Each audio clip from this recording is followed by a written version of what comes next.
Today, 7 new members of the State Board of Education were sworn in, and one of their first orders of business deciding to no longer take a stance on school vouchers. The board has had a long-standing policy of asking lawmakers to reject vouchers or, quote, anything that reduces funding to public school. Capitol correspondent Monica Madden reporting. We do want to point out that the board's recent position change does not explicitly list support for school vouchers. The chair, an Abbott appointee, said Thursday that he wants the debate to play out in the legislature and doesn't want the board to influence that. Thank you for joining us. I'm Mike Rush. We start with the ongoing efforts to restore power to thousands of people still in the dark after last week's ice storm. Austin Energy estimates just over 31,000 people are still impacted, but the company has not said when the license renewals to force drivers to pay traffic tickets. One Justice nonprofit reports more than 30 states have such laws.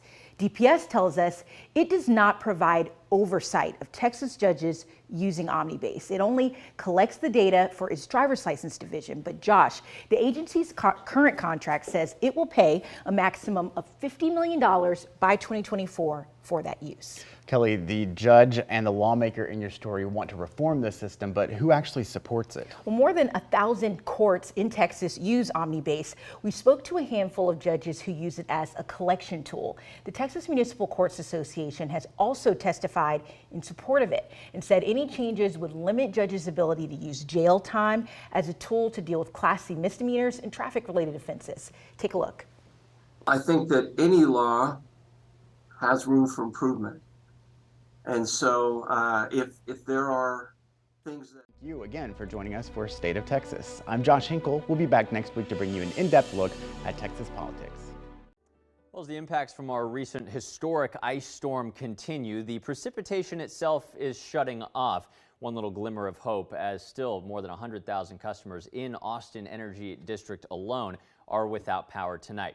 This is going to go down in the history books, not because of the snow, not because of the sleet, as we've seen many other times in the past, but because of the sheer, pure ice accumulation. David, you've been telling us how it doesn't take very much ice at all to cause widespread problems, and now you're getting numbers on what we saw this time. We got what we've been waiting for, and this is one that we're going to be reading about in the history books. Check out the amount of pure ice that fell over the last several days. This week, we had 0.8 of an inch of solid ice southeastern Llano County. The second highest ice accumulation total was not in Leander, it wasn't in Lakeway, it wasn't in...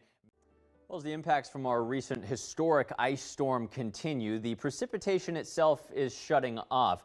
One little glimmer of hope, as still more than 100,000 customers in Austin Energy District alone are without power tonight. This is going to go down in the history books, not because of the snow, not because of the sleet, as we've seen many other times in the past, but because of the sheer, pure ice accumulation. So far, our official total, or unofficial total, I should say, from the National... In a typical year, say from October to April, we get 12 freezes in Austin at Camp Mabry. That's exactly what we've got since last October. So we're running right on average now, but when do we usually get our last freeze of the colder months? Well, we reached out to KXAN Investigates, and we found out state law addresses situations like this. Taking the hit more than other, oak trees. Take a look at this time lapse of a live oak in Round Rock as it came back to life. It was one of the lucky ones after the ice melted. It had some pretty limited damage. It's pretty cool to look at. But others captured in these viewer photos, they were not so lucky. A tree expert with ABC Home and Commercial told us why oaks like these suffered more than other types of trees.